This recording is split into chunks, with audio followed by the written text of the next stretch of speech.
Claro.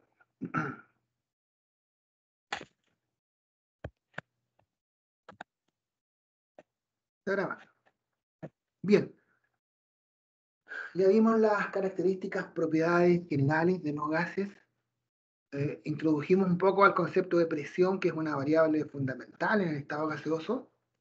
Y ahora vamos a empezar a hacer un par de aplicaciones con lo que es la presión atmosférica, fundamentalmente la presión del aire, y para que concluyamos con las leyes de los gases, que son estas propuestas que rigen, digamos, o tratan de explicar el comportamiento de las variables que afectan al estado gaseoso.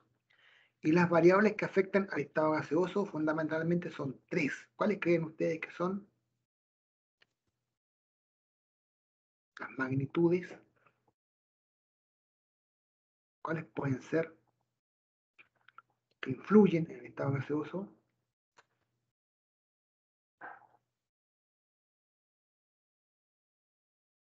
¿No? ¿No se me ocurre? Bueno, presión, temperatura y volumen, fundamentalmente esas tres. Entonces, estas leyes de los gases son aquellas que establecen la relación entre estas variables, por decirlo de alguna forma. ¿Ok? Entonces, aquí les va la PPT, que les tengo preparada para la ocasión, y ya la subí a la plataforma en todo caso. ¿Ya? Nada, aquí. Díganme si estamos ante la PPT. La están viendo, ¿cierto?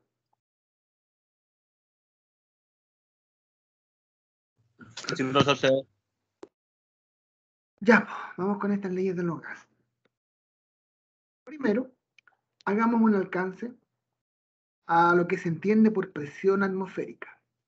Todos los días, ¿cierto? En el informe del tiempo, nos dicen el valor de la presión más o menos. Y nos entregan una unidad como pascales, como hectopascales, o bien nos dicen algo así como milibares, ¿no es cierto?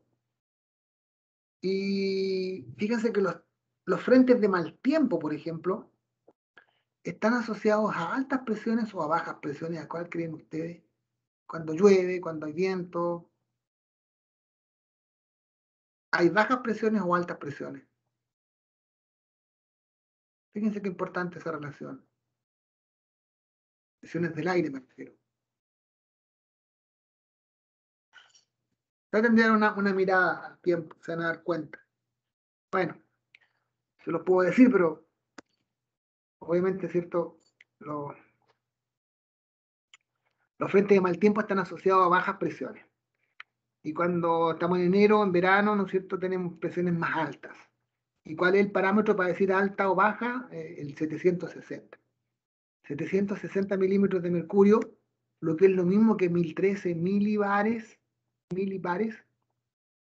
es el parámetro, ¿no es cierto?, que nos permite decir. Sobre ese valor tenemos presiones altas, y eso está fundamentalmente para el verano, y bajo este valor tenemos presiones bajas, que está más o menos para la época que estamos en este momento viviendo. ¿Ok? Entonces, la presión atmosférica es la presión que ejerce el aire, que ejerce la atmósfera sobre la superficie de la Tierra, sobre los cuales estamos acá abajo. En un nivel determinado, la presión atmosférica es igual al peso de la columna de aire que existe encima de dicho nivel. Vamos a mostrar un esquema de lo que se entiende por una columna de aire, ¿no es cierto? Porque acuérdense que la presión es un peso, es una fuerza sobre una superficie. ¿Okay? Si pensamos a nivel del mar, a ver, no sé si todos estarán en Talca, pero la mayoría, piensen en Talca. ¿A qué altura más o menos estamos sobre el nivel del mar en Talca, creen ustedes? Les doy algunos ¿sí? ¿Unos 600 metros? 600 metros de altura, dices tú. ¿Algún otro valor? Díganlo nomás, si no importa que no esté bien. O puede que la tienen.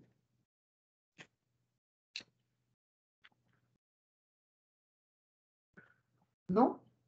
600 metros. Les doy algún referente, por ejemplo, la ciudad de La Paz en Bolivia, 3.400 metros, si no me equivoco, sobre el nivel del mar. Calama, por ejemplo, la ciudad del norte nuestra, 2.400, si no me equivoco, 2.300 por ahí, sobre el nivel del mar. Bogotá, capital de Colombia, 2.600, 2.500 metros sobre el nivel del mar. Bueno, Talca entonces, capital de la séptima región, de la región del Maule. Curicó, que no está muy lejos de Talca, digamos, en cuanto a altura. ¿Cuánto me dijiste? 600 metros. Pues bien, te voy a decir, según mi altímetro de precisión que yo tengo acá, lo he visto varias veces, pero le voy a dar el valor exacto donde estoy situado yo, porque hay una diferencia entre el punto cero de la ciudad y el punto que estoy yo, que estoy alejado del punto cero, que sería la plaza, ¿cierto? Ustedes pueden ver la altura más o menos tal que es 90 metros sobre el nivel del mar, 90 metros aproximadamente. Sí, 90 metros, dice Camilo. 90 metros. No, después lo voy a mostrar en mi altímetro, pero es 90 metros. Obviamente que si yo estoy en Constitución, en Iloca, ¿no es cierto? Estoy a nivel del mar, ¿cierto? ¿Estamos de acuerdo en eso? Y el valor normal de la presión atmosférica es 760 milímetros de mercurio, lo que es lo mismo que 1013 milibares, otra unidad. Pero, por ejemplo, a una altura de 5.500 metros, imagínense un monte de estos, en los Andes mismos, por ejemplo, este valor se reduce a la mitad, o sea, 300 y tanto, ¿no es cierto? 330 metros, qué sé yo, 370, 380 metros más o menos, de milímetros de mercurio, quiero decir. 380 milímetros de mercurio, eso quiero decir, o media atmósfera, o 500, ¿no es cierto? 7 o 506 milibares. El aire frío pesa más que el aire caliente, ¿ya? Y por eso, por ejemplo, las masas de aire cuando suben, ¿no es cierto? O los globos aerostáticos, por ejemplo, se calienta el aire y eso hace que suba porque se hace más livianito. Y este es uno de los factores que influyen en las diferencias de presión atmosférica, a un mismo nivel, a nivel del mar, por ejemplo, o a los 1.000 metros. Además, bueno, lo que se llaman en meteorología los anticiclones, las borrascas, generan corrientes de aire en sentido vertical que modifican sustancialmente el valor de la presión atmosférica, ¿ya? Y eso permite que se hagan los pronósticos, por ejemplo, ¿cierto? Y se pueda prevenir qué tiempo va a ser mañana, qué tiempo va a ser la próxima semana, aparte de todos los apoyos fotográficos, ¿cierto? Que entregan los satélites, por ejemplo. Bueno, fíjense, por ejemplo, que el barómetro de Torricelli, que fue el primer barómetro que se inventó, ¿ya? Aquí está, ¿no es cierto?, lo que dijimos delante, la presión en la fuerza sobre un área, ¿ok? Entonces, el barómetro de Torricelli funcionó así. Había, ¿no es cierto?, un instrumento de este tipo. Ahora el señor Torricelli, dijimos, después volvemos sobre eso. Este caballero. ¿Ya? El mismo aparato que está allá. Tenía una cubeta con mercurio. El mercurio, ¿cierto?, el único metal que a temperatura ambiente es tan estable y líquido, ustedes lo habrán visto. Puso una columna de vidrio de como un tubo de ensayo, pero bien de 1 metro de altura más o menos, y observó que la fuerza que ejercía la presión del aire, mejor veámoslo acá, ¿ya? Hacía subir el mercurio por la columna hasta una altura de 76 centímetros o 760 milímetros. De allí se definió, ¿no es cierto?, que la presión atmosférica era igual a 760 milímetros. La presión que ejercía el aire entonces sobre la Tierra o sobre los cuerpos que están en ella, sobre su superficie, 760 milímetros por 76 centímetros. Y bueno, ya que hablamos de pascales, alguien mencionó Pascal delante, es igual, ¿cierto?, a 1 newton por metro cuadrado, y a fin de cuentas, una atmósfera, fíjense bien, o 760 milímetros, que es lo mismo, o 760 torricellis, es lo mismo que 101,325 pascales. Así yo puedo hacer por acá. Igual, te pongo 101,325 pascales. Son 4 unidades, atmósferas, milímetros, torricelli, pascales. Digamos que el torricelli, ¿cierto?, es lo mismo que el milímetro de mercurio. 1 milímetro de mercurio es lo mismo que un torricelli. Esa es una medida antigua ya, ¿cierto? En honor al caballero que puso este barómetro. Entonces, una atmósfera igual de 360 milímetros de mercurio, 101,35 pascales, e igual, yo lo pondría 1013 milibares, también está por ahí. ¿De acuerdo? Entonces, fíjense que acá está la columna de aire. Es como que nos imagináramos esto, ¿ven? Una columna de aire que ejerce una presión sobre un punto determinado de la Tierra de 760 milímetros de mercurio. Una columna, es como que tuviéramos un tubo de ensayo grande lleno de aire. Entonces le quedamos las paredes al tubo, ¿no es cierto? Y dejamos todo eso. Sería, imagínense, fuese puro aire. Esta columna de aire ejerce esa presión sobre la superficie del punto específico de la Tierra. Esa es como la cuestión más o menos, ¿no es cierto? A nivel del mar, una atmósfera. A 4 millas, ¿no es cierto?, de altura, va bajando, así, a 10 millas va bajando. ¿Fijan? Bueno, si vemos la atmósfera ahora, ¿cierto? Sabemos las capas de la atmósfera. Desde abajo hacia arriba tenemos la troposfera primero, que más o menos dura de 0 hasta 12 kilómetros, 11 kilómetros. Entre los 12 y los 50 está la estratosfera. Entre los 50 y los 80 kilómetros se habla de la mesosfera. Entre los 80 y los 500 metros, ¿no es cierto?, se habla de la termósfera. Sobre los 500 metros de altura, ¿cierto?, se habla de estamos hablando de kilómetros, kilómetros. Vuelvo a repetir. Entre los 12 kilómetros, ¿cierto? Entre los 12 y 50 kilómetros, la parte alta está la estratosfera. 50 y 80 kilómetros de altura está la mesósfera. Entre los 80 kilómetros sobre kilómetros de altura está la exósfera, ¿cierto? La termósfera, hay muchos iones, tiene una capa importante de iones que permite las comunicaciones. Por tanto, aquí se ponen a circular todo lo que son los satélites de comunicación.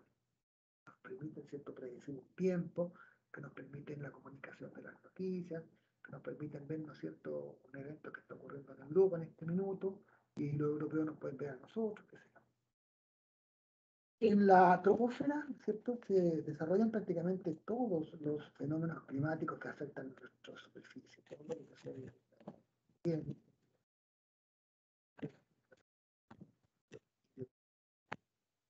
Un poquito más arriba de la troposfera está la altura de 12 kilómetros, donde son los cielos donde vuelan los andaban allá. Están andando 12 kilómetros. Si uno ve, claro, uno ve abajo las nubes abajo. La barriga está completamente plana. Por supuesto, uno como que sale un poco de eso. A esa altura. Y bueno, veamos esta gráfica. A mayor altura, ¿cierto? Fíjense, estamos a nivel del mar, 5 kilómetros de altura, 10 kilómetros de altura, 12 kilómetros de altura. Vean cómo va variando la presión. A menor altura, ¿cierto? O a mayor altura, mejor dicho, presión. Mientras más subo, más baja la presión atmosférica. Y eso es como obvio, porque si yo tomase un litro de aire, yo saco del aire, ¿cierto?, un litro, ¿ya?, de aire puro, sin contaminar, aquí a nivel del mar, supongan que estoy en una playa, ¿cierto?, y no hay contaminación, atrapo un litro de aire, lo pongo en una balanza, miren la masa que me da, 1,225 gramos. ¿Fijan? Y bueno, y puedo calcular allí la cantidad de moléculas que hay de aire ahí. Así como 250 por 10 elevado a 20 moléculas. Entonces, obvio, ¿cierto?, que si yo voy subiendo, el aire se va adelgazando, se va acabando el oxígeno, por ejemplo, ¿cierto? Entonces va bajando la masa. Entonces van bajando las moléculas. Vean, por ejemplo, aquí, ¿no es cierto?, a la altura de los aviones. Fíjense que baja de 1,2 a 0,37 gramos en un litro. Entonces, hay muy poco oxígeno, ¿eh? Por eso los tremendos problemas de despresurización que sufren los aviones a veces, cuando hay emergencias, son graves, ¿no es cierto? Igual que lo que pasa, ¿no es cierto?, con los futbolistas, por ejemplo, que, bueno, que no tiene para qué gustarte el Google para darte cuenta de esto. A los tipos les cuesta mucho, por ejemplo, a los argentinos que son tan hábiles para el fútbol, jugar, ¿no es cierto?, en La Paz. Ellos pues, se mueren ahí. Claro, porque aquí mismo en Calama, que está más cerca ya, son 2.400 metros. En, en La Paz son 3.200, 3.300 por ahí. Mucho más todavía. ¿Ya? Fíjate lo que pasa, pues están ahí entre los 6 los 5 kilómetros. La presión baja a la mitad prácticamente, ¿no es cierto? A 500 milímetros de mercurio, por ejemplo. Porque hay menos cantidad de moléculas de gas en el aire. Y obviamente menos oxígeno. ¿No? Menos oxígeno. Entonces los tipos, ese jugador que es hábil para jugar, qué sé yo, ahí en Buenos Aires, ¿cierto? A nivel del mar, corre de un lado a otro la cancha, se cansa como todo cristiano, pero vuelve rápido. Pero el mismo tipo, ¿cierto?, que está hábil ahí a nivel del mar, se pega el mismo pique, por decirlo así en términos bien coloquiales, de un lado a otro de la cancha en La Paz, y claro, se cansa mucho más porque, no sé, pues hay menos oxígeno. Entonces vean, por ejemplo, los tipos también uno se puede dar cuenta cuando tiran los tiros libres. Hay tipos que son muy hábiles para pegarle a la pelota, ¿cierto?, y ponerla en el arco ahí, del contrario, acá a nivel del mar. Pero ese mismo tipo que patea un tiro libre o un penal allá en la altura, sale la pelota disparada porque hay menos oposición del aire, fíjate, al desplazamiento, porque hay menos moléculas, es obvio, ¿no es cierto? Igual pasa con los andinistas que van arriba, van bajando, va bajando la presión atmosférica, va bajando la cantidad de aire, va bajando la cantidad de moléculas de oxígeno disponibles. Todo ese tipo de cosas, ¿cierto? Hay que por lo menos considerarlas y relacionarlas con esto. ¿Ya? Esa es como la idea. ¿Estamos de acuerdo? Estamos de acuerdo. ¿Una pregunta? Entonces, ven, estas son cuestiones que están relacionadas con lo que estamos viendo. Aquí está otra vez la teoría, que está como más bonito el nombre, teoría cinética de los gases ideales, cinético molecular le llaman otros. Y es lo mismo que dijimos delante en la presentación que vimos al comienzo, ven, los gases están hechos por diminutas partículas, las partículas están en movimiento caótico, incesante, ¿no es cierto? Los choques contra las paredes originan la presión del gas, los choques son elásticos, es decir, ¿cierto?, que van y no quedan chantados en la pared, ¿cierto?, no quedan como estampados, sino que van y vuelven, eso significa los choques elásticos, ¿cierto? Ya, van y vuelven. Los choques son elásticos. La temperatura absoluta, esto es importante. La temperatura absoluta, eso lo tienen que haber visto a lo mejor con el profesor Nelson, es proporcional a la energía cinética promedio de las moléculas. Ahí está la definición de temperatura, que es muy compleja, y los físicos hablan mucho, con mucho celo de esto. Hay mucha confusión entre temperatura y calor, por ejemplo. Bueno, ahí no me voy a meter, no tengo mucha idea. Así que si quieren preguntarle al profe Nelson, pregúntenle. ¿Qué diferencia? Si que no les ha dicho ya qué diferencia hay entre temperatura y calor. ¿Ok? Háganlo con el profesor Nelson. Ya. Para bajas presiones, el diámetro de las moléculas es mucho menor que la distancia promedio entre ellas, ¿cierto? Es decir, si yo comparo el diámetro de una molécula de gas, diámetro, ¿cierto?, que va, imagínense todo, ¿cierto?, de aquí a acá, por decirlo así. Imagínense que fuera una sola molécula. Ese diámetro es menor que la distancia que hay entre estas dos, ¿ven? Es obvio, ¿ven? O si yo comparo el diámetro de todas las moléculas con esta distancia, este diámetro es menor que esta distancia. A eso se refiere. Por eso, ¿no es cierto?, dice que se considera despreciable el volumen efectivo de cada molécula. ¿De acuerdo? Y despreciable también la fuerza de atracción entre las moléculas, por eso están muy separaditas, como dijimos, ¿cierto? Porque hay poca fuerza de atracción. Entonces, es lo mismo que vimos delante con alto detallito, así en la PPT y con algunos monos, ¿cierto?, que está escrito ahí, y que ustedes, como les dije, lo pueden encontrar bajo ese nombre también. Pregunta: ¿escuchado de los gases reales, gases ideales? Díganme, ¿qué gas es ideal? Gas ideal. A ver si les suena el nombre. ¿Han escuchado hablar de los gases ideales? ¿Qué me podría ayudar acá? Por último, nómbrenme un gas ideal. Ideal. Gas ideal. ¿Existirán? Las mujeres dicen, por ejemplo, que los hombres ideales no existen, ¿cierto? Así dicen las mujeres. Pero yo les pregunto, química y físicamente, ¿existirán los gases ideales? Gases ideales. ¿Sí o no?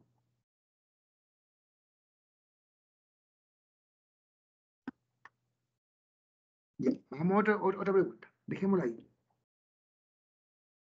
Nombre de gases. Denme nombres de algunos gases que conozcan. Ahí por lo menos denme un nombre, o dos o tres. Gas butano, gas propano. Butano, propano, dos ejemplos, perfecto. ¿Qué más? Natural, licuado. El gas licuado es lo mismo que el gas propano, butano, que es la mezcla. Pero el nombre que tú me diste, propano, butano, son los nombres químicos que tienen esos gases, perfecto. Licuado es como un nombre de otro, que corresponde a otro tipo de concepto. Ya, tenemos esos dos gases. ¿Qué más? Tenemos dos ya. Bueno, ya llevamos dos. ¿Qué otro gas conocemos?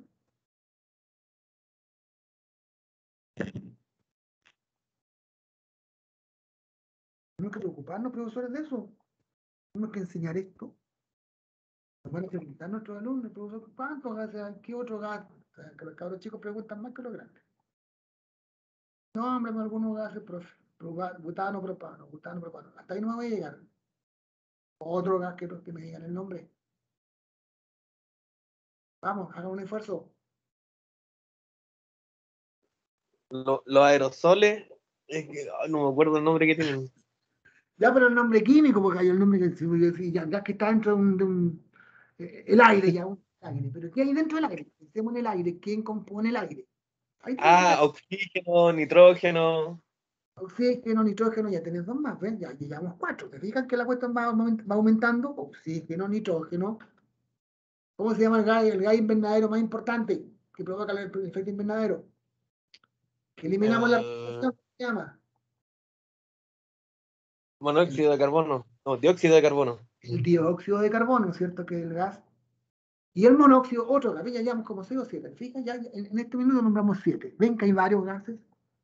Entonces, esa pregunta ya. ¿Esos son gases ideales o son gases reales? ¿Qué me puede ayudar ahí?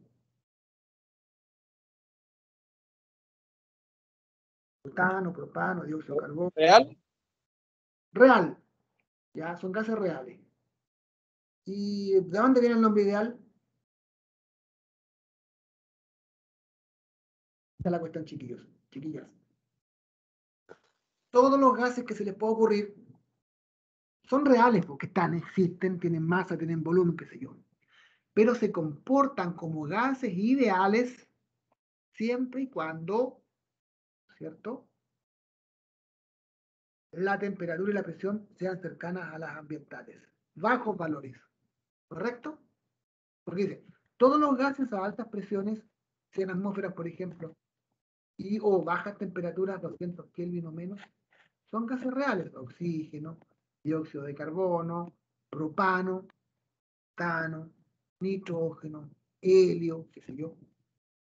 Pero estos gases reales, cuando tienen presiones bajas y temperaturas bajas cercanas a las ambientales, se comportan como gases ideales y cumplen con estas famosas leyes que vamos a ver, con las leyes de los gases ideales. Ley de Boyle, ley de Charles, qué sé yo. A ver, ¿cómo lo explicamos bien coloquialmente este cuento? Imagínense, este es un gas real que está acá, ¿cierto? El butano, que todo el mundo lo ubica en la casa, ¿cierto? O propano, cualquiera de los dos gases, o la mezcla de los dos. Lo tenemos encerrado en el cilindro que todo el mundo ubica. Y hay la desgracia por ahí que nunca la digamos, de que se viene un incendio, ¿cierto? Un incendio. Fíjense que la ley de Charles o Charles dice que a mayor temperatura, el volumen de un gas aumenta proporcionalmente. O sea que a mayor temperatura, mayor volumen. ¿De acuerdo? Eso es lo que dice. Entonces, está el incendio, empieza a calentar todo el lado circundante al cilindro, ¿cierto? ¿Y qué le pasa al cilindro en un momento determinado? No aguanta más y ¿qué es lo que hace? Es uno, ¿cierto? Explota. ¿Qué le importó al gas real?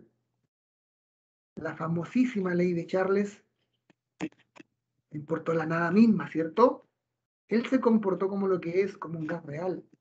Ante la temperatura alta que circundó esto, empezó la presión de las moléculas, se agitaron mucho, se calentaron, empezó a aumentar el volumen, nada de proporcional aquí, ¡zas! Actuó como lo que es. Claro, porque la temperatura allí, en un incendio, que la controla por Dios mío, ¿cierto? Altísima. Y la presión que hay también altísima. Por lo tanto, todos estos gases reales, como estos, cuando tenemos presiones bajitas, cercanas a las ambientales, allí se comportan como gases ideales y cumplen con las leyes de las cuales vamos a hablar. ¿Comprendía la idea de la introducción? Sí. ¿Alguna pregunta? Bueno, ya que teníamos escasez de algunos gases, aquí les traje una, ¿ven? Dice, algunas sustancias que están como gases a una atmósfera y 25 grados Celsius. ¿Ven? Baja presión, baja tensión, ¿cierto? Son fundamentalmente temperaturas y presiones ambientales. El hidrógeno molecular, el H2. El nitrógeno, que forma parte del aire. Muchos neumáticos se inflan con nitrógeno. Acá, autos más modernos. El oxígeno molecular, por todo el mundo conocido, parte del aire, entre otras cosas. El ozono, que está en la alta estratosfera, ¿cierto? Que tanto a altura que nos protege la radiación ultravioleta. El flúor gaseoso, el clorogas, ¿ya? Puede estar encerrado en un cilindro también. El helio, que es el gas livianita, ese, ¿no es cierto? El fuego artístico, por ejemplo. El neón, otro gas noble que forma parte de la atmósfera del argón. El criptón, el xenón y el radón, son todos los gases nobles llamados así. ¿Por qué se llaman gases nobles? ¿Se acuerdan? ¿Por qué les dije yo? ¿Por qué se llamaban gases nobles o gases inertes? Son los del último grupo de la tablita periódica de la derecha. ¿Saben ustedes por qué se llaman gases nobles? ¿Han escuchado el nombre de gases nobles, cierto? ¿Sí? Pero dígame, ¿por qué se llaman gases nobles? Bueno, como ellos tienen viven solos, no se combinan, porque no tienen esto lo vimos nosotros, su configuración electrónica completita, su capa de valencia, ¿cierto? Último nivel completo. Ellos son inertes, por eso dice son gases inertes. Y como no se combinan con la plebe, son los nobles, se llaman así. De ahí viene el nombre, son de la nobleza, porque no se mezclan con cualquiera. Esa es la razón, se llaman detalle. Compuestos ahora, el fluoruro de hidrógeno, el cloruro de hidrógeno, el bromuro de hidrógeno, el yoduro de hidrógeno, el famoso monóxido de carbono, que es el gas de los carbonos, de los calefón, ¿cierto? Mal funcionantes, de las velas, que sé yo, de las estufas, de la parafina, de los braseros. El dióxido de carbono, efecto invernadero total, el mismo que producimos nosotros, ¿cierto? La respiración, que necesitan las plantas para la fotosíntesis. El amoníaco, ¿cierto? Gaseoso. El óxido nítrico, o monóxido de nitrógeno, mono por uno, monóxido. El dióxido de nitrógeno, un gas muy letal, muy tóxico, totalmente tóxico este gas. El óxido nitroso, el dióxido de azufre, SO2, ¿cierto? Que escapa, por ejemplo, los tubos de escape de los vehículos. El sulfuro de hidrógeno, sale mucho, ¿no es cierto?, por ejemplo, en los volcanes. Y el cianuro de hidrógeno, ¿ya? Bueno. Y otros gases que no están acá, como nombramos el butano, todos los gases orgánicos, el acetileno, por ejemplo. Muchos gases orgánicos. Ahí tenemos algún ejemplo para que no nos quedemos cuando haya que nombrar gases, le damos toda esta gran gama de gases a nuestros estudiantes para que queden tranquilos. Conocemos los gases por nombre. Ya. Ley de Dalton o de las presiones parciales. Primera ley de los gases ideales. Esta ley plantea que cuando la temperatura es constante, cuando la temperatura no cambia, la presión que ejerce una mezcla de gases, la presión total se refiere, es igual a la suma de las presiones parciales de cada uno de los gases que conforman la mezcla. ¿Qué es la presión parcial? Se definiría como aquella presión que ejercería el gas si estuviera solito dentro de este matraz. Entonces, aquí por ejemplo tenemos, imagínense un poco de aire, por decirlo así. Aire. ¿Qué tenemos adentro del aire? Nitrógeno, oxígeno, dióxido de carbono y otros. Entonces, la presión total de la mezcla esta de gases va a ser igual a la presión parcial del oxígeno, más la presión parcial del hidrógeno, del nitrógeno, más la presión parcial del dióxido de carbono, más la presión parcial del vapor de agua, etc. Eso es lo que plantea esta ley. La presión total de la mezcla de gases es igual a la suma de las presiones parciales de los gases que componen la mezcla. Tan simple como eso. Nosotros no vamos a hacer ejercicios, por si acaso, porque vamos a complicar la cosa. Aquí está, ¿no es cierto?, lo mismo, pero me ha explicado un monito. A ver si nos entendemos un poquitito. Dos gases, ¿no es cierto?, separados que forman una mezcla. ¿De acuerdo? Entonces aquí tenemos, ven, la presión total, que es la suma de esa presión de este gas verde, por decirlo así, más el otro gas. Ahora le vamos a dar nombre. Presión 1, presión 2, presión total. ¿Cierto? Y volumen y temperatura son constantes, es decir, no cambian. Presión total es igual a la suma de la presión del gas inicial, del primer gas, más la presión del segundo gas. Eso te dice la ley de Dalton. Muy fácil, ¿no es cierto? Ya, ¿alguna pregunta? Y de Avogadro. Este caballero de Amadeo Avogadro se lo mostré la otra vez pasada, ¿se acuerdan? Que él sacó el famoso numerito de Avogadro con el mole y todo ese tipo de cosas. ¿Se acuerdan? Que el número 6,02 por 10 elevado a 23. Que también hicimos un taller y todo ese tipo de cosas. ¿Se acuerdan de ese? Sí, díganme que sí. Bueno, este caballero planteó algo muy sencillo. Hagámoslo al revés, miren. Él tomó diferentes gases. ¿Y qué es lo que puso? Un mol, ¿cierto? Cuando hablamos de un mol, acuérdense que es la misma cantidad de moléculas. Pero dijo, yo tomo un mol de hidrógeno. ¿Cuántas moléculas tengo ahí? 602.000 trillones de moléculas. Tomaré un mol de helio, otro gas. ¿Cuántas moléculas tengo ahí? 602.000 trillones de moléculas. Tomo un mol de nitrógeno, otro gas, la misma cantidad de moléculas. Un mol de oxígeno, un mol de dióxido de carbono, un mol de dióxido de azufre. O sea, si tengo un mol de eso, un mol de eso, un mol de eso, un mol de eso, en cada un mol tengo la misma cantidad de moléculas. ¿Estamos de acuerdo? Ya. ¿Cuál es la diferencia? La masa. Porque el mol de hidrógeno es 2 gramos. 2 por 1, 2. Si yo tomo la masa atómica. El mol de helio, esa cantidad de moléculas, eran 4 gramos. El mol de nitrógeno, 2 por 28 gramos. El mol de oxígeno, si lo pongo en la balanza, 16 por 2, 32 gramos. El mol de dióxido de carbono, 44 gramos. 32 más 2, 44 gramos. Y el mol de dióxido de azufre, 64 gramos. ¿Cuál es la diferencia? La masa. La masa, la masa. Todos eran un mol, todos la misma cantidad de moléculas, pero de diferente masa. Pero, ¿qué lo igualaba? Que era un mol. Y entonces planteó que un mol de cualquier gas ideal, cualquiera de estos, un mol cualquiera, con la misma cantidad de moléculas, en condiciones normales, que él llamó. ¿Cuáles son las condiciones normales o condiciones estándar? Una atmósfera de presión y 0 grados Celsius de temperatura.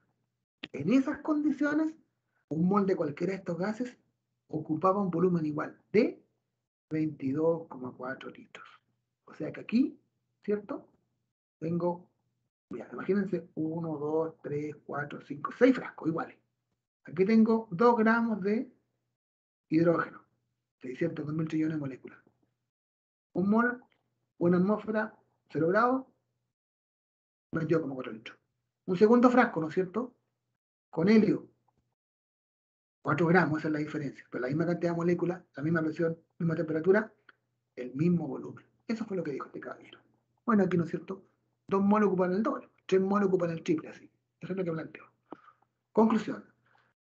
La ley dice que, que un mol de cualquier gas ideal en condiciones normales, es decir, 0 grados de temperatura, Celsius de temperatura, y una atmósfera de presión, ocupa el volumen de 22,4 litros. Eso fue lo que dijo este señor. ¿Estamos de acuerdo? Díganme que sí. Ahora viene la tercera ley, la ley de Boyle. Boyle, el apellido del caballero Robert Boyle, Roberto Boyle se llama el señor. Él planteó la relación que había entre la presión y el volumen de un gas cuando la temperatura era constante. Por eso se llama proceso isotérmico. Iso significa igual. Térmico temperatura, igual temperatura. Entonces, en un proceso a temperatura constante, o bien llamado proceso isotérmico, el volumen de cierta masa gaseosa es inversamente proporcional a la presión que se ejerce sobre ella. ¿Qué significa esto? A mayor presión, menor volumen. ¿Ven? Aquí hay más presión, 4 atmósferas de presión, 2, 1. ¿Ven? Entonces, sumamos la presión. El volumen, ¿no es cierto? Acá. A mayor presión, menor volumen. A mayor presión, menor volumen. Y viceversa. A menor presión, bajo de 4 a 2, mayor volumen. Bajo de 2 a 1, mayor volumen. Relación inversa. A mayor presión, menor volumen. Eso es lo que plantea la ley de Boyle. Muy sencillo. Este es el cuento de la jeringa, ¿cierto? Yo presiono una jeringa, ¿y qué es lo que hago allí? Si aumenta la presión, el volumen que ocupa el gas va a disminuir. Suelto el émbolo, significa que bajo la presión, el volumen sube, aumenta. Eso es todo el cuento. Siempre que la temperatura sea constante, que no la cambie, que mantenga el proceso a la misma temperatura. Eso es lo que nos plantea don Robert Boyle. Y bueno, un ejemplo muy simple, si queremos aplicar. Aquí, ¿no es cierto?, significa la formulita que nos permite hacer el cálculo. Presión inicial por volumen inicial igual presión final por volumen final. Lo hago porque en los libros de texto, si no me equivoco, están algunas propuestas de esto. ¿Ya? Hay algunas propuestas de estos ejercicios, por eso lo hice. Miren, una muestra de cloro gaseoso ocupa un volumen de 946 mililitros a una presión de 726 milímetros de mercurio. Volumen 1, volumen inicial, 946 ml. Presión inicial, 726 milímetros de mercurio. Pregunta, ¿cuál es la presión del gas en milímetros de mercurio si su volumen se reduce a la temperatura constante hasta 154? ¿Qué pasó?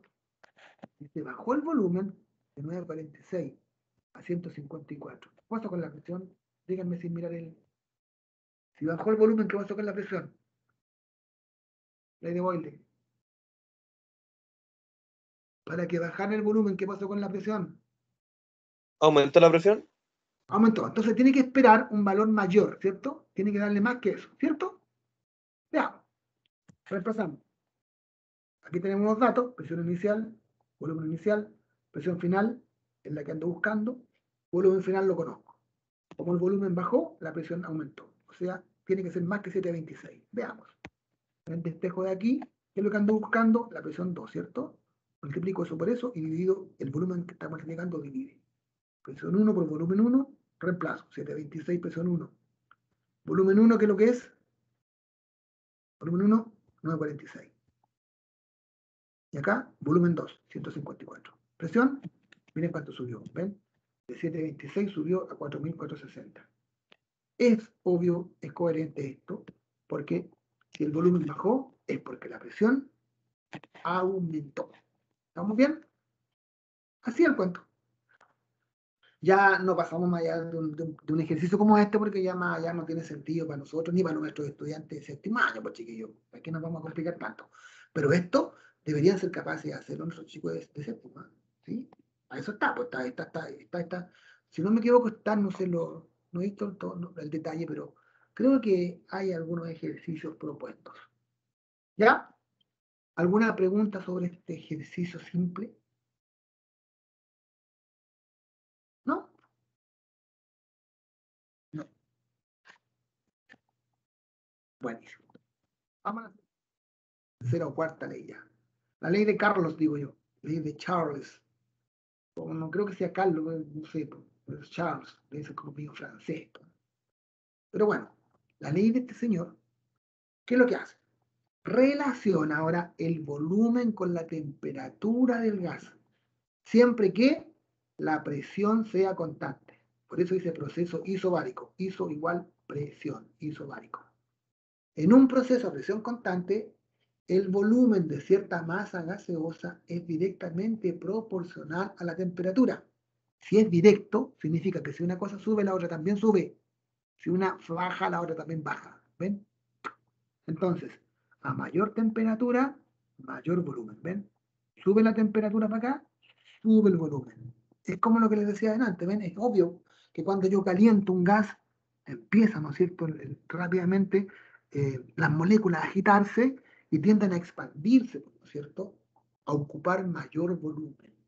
Esa es la relación que hace este señor con el volumen y la temperatura de un gas. ¿Comprenden? Entonces, veamos un ejemplito. Una muestra de monóxido de carbono, un gas, el gas malvado ese, ocupa 3,2 litros a 125 grados Celsius. ¿Qué temperatura ocupará el gas?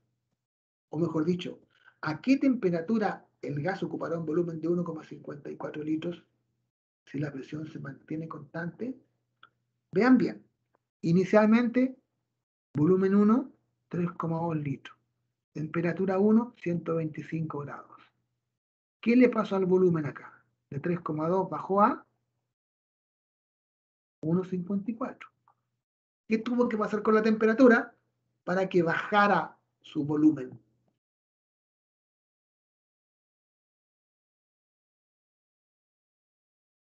¿Espero mayor temperatura o espero menor temperatura de 125?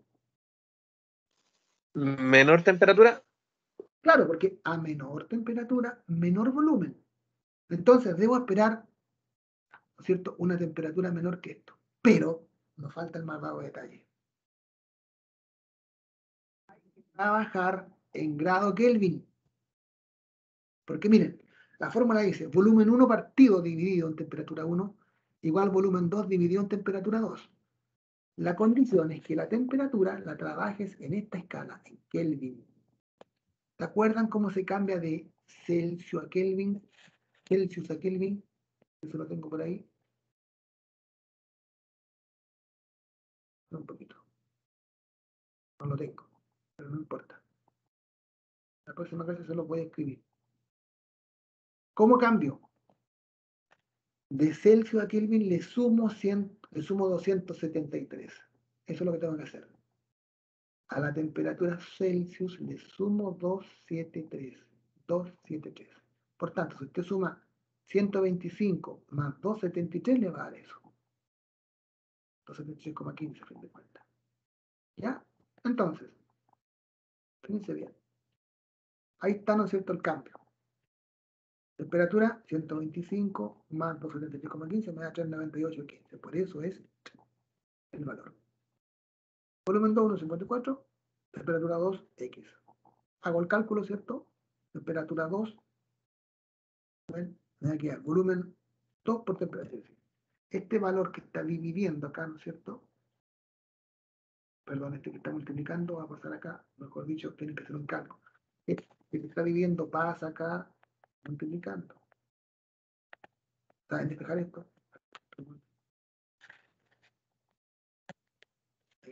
Bueno, vale, ya ha sido bueno estar con. Mira, me comprometo a la próxima clase a hacérselos en un apunte para irles explicando mejor. Pero créanme que cuando despejo la temperatura 2, me va a quedar volumen 2 por temperatura 1 partido en volumen. ¿Ya? O sea, hace cruzado esto. Sale mucho mejor hacerle cruzado. ¿Recuerdan? Por eso lo voy a mostrar mejor en un apunte y ahí les va a quedar. Pero bueno, despejo, no sé, tu reemplazo. El volumen 2, ¿cuánto era? 150, 1,54 litros. Temperatura 1, 398,15.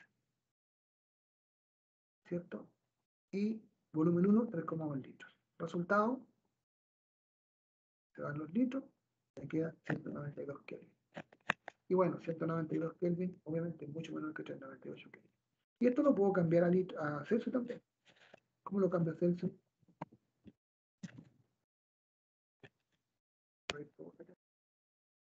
Pero bueno, déjenme, como les digo, hacerle esto. Prometo en la próxima clase a entregarles los apuntes para que lo entiendan, ojalá mejor. ¿Ya? Pero igual, si pueden darle una vuelta ustedes, traten de hacer. ¿Ya? Y la otra ley, la ley Yay o Gay-Lussac, ¿cierto?, es válida para un proceso a volumen constante, que se llama proceso isocórico o isométrico. Y esta relaciona la presión del gas con la temperatura. Es lo mismo que el anterior. ¿Ven? Cuando sube la temperatura, sube la presión, pues ven, se agitan más las moléculas, por tanto el volumen tiende a aumentar. Entonces es lo mismo. ¿Se fijan la idea? Eso no tiene para qué uno hacer ejercicio ni nada por el estilo. Es como pasa lo mismo que en el caso anterior. Si subo temperatura, sube la presión del gas y obviamente sube el volumen. ¿Sí? Eso es toda la idea. Y está la ley combinada de los gases, que es como el resumen de las tres leyes. Fíjense. Aquí hay un factor de compresibilidad para cada gas ideal. Pero, afortunadamente, el factor de compresibilidad para el gas ideal siempre es 1.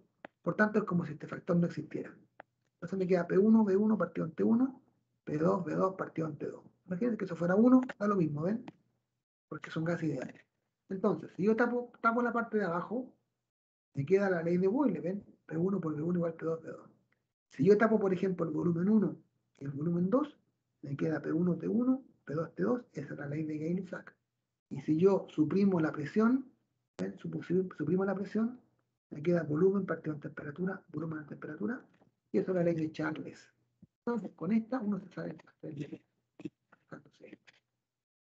Y la última es la ecuación de estado de los gases ideales, ¿no es cierto? Fue propuesta por el señor Van der Waals, don Johannes Van der Waals, que relaciona todas, ¿no es cierto?, los factores que afectan a un gas ideal. El número de moles, la cantidad de moléculas, ¿cierto?, la masa que está involucrada aquí, el volumen del gas, la presión del gas, la temperatura del gas. En la próxima clase les voy a dar un detallito más grande de esta. Bueno, eso era todo lo de los gases que yo puedo mostrarles sin que nos salgamos mucho del contexto que necesitamos. Ya quizá esta ley, la última ley esta no, a lo mejor no es más complicada para dar un ejercicio para los chiquillos de séptimo. Pero sí podemos dar cualquiera de estas 3 leyes. Ya, eso es importante porque yo he visto, he estado en clases por ahí, ¿cierto? Observando alguna clase de alguna colega de básica en séptimo y les muestran esto. Incluso me han pedido ayuda por ahí más de alguna colega en que les explique que se dio un ejercicio de este tipo. Esto está, chiquillos, no es que esto se lo esté inventando yo, porque está. Y que hay que aprender un poquito, no nos cuesta mucho. Ya, ¿alguna pregunta? ¿Alguna duda? ¿Alguna consulta?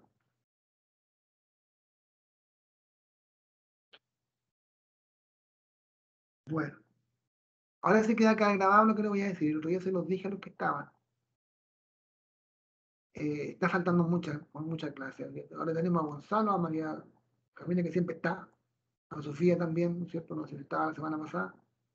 Todos los demás, Karina no existe, Patricia tampoco existe, Alison, de repente la veo por ahí, la Karina, Pía. El otro día estaba, bueno, la Pía estaba de Nantes, Karina estaba el otro día y la Patricia también estaba el otro día. Parece que se están turnando. La única representante es la María Camila. Gonzalo también estaba. Así que por favor, que quede grabado, traten de ir a la clase, muy chiquillos. Si no me voy a poner pesado, no voy a hacer pruebas también. Ya les dije lo que les voy a hacer a los que faltan. Pruebas. Ya, niños, jóvenes, niñas y jóvenes, les dejé en la plataforma todo el asunto y ya les di una guía que se la voy a mostrar ahora. Esa la quiero ahora. Espérense un segundo. Déjenme acabar la grabación mejor ya. Espérenme un segundito. Denme 2 minutos más. Y entre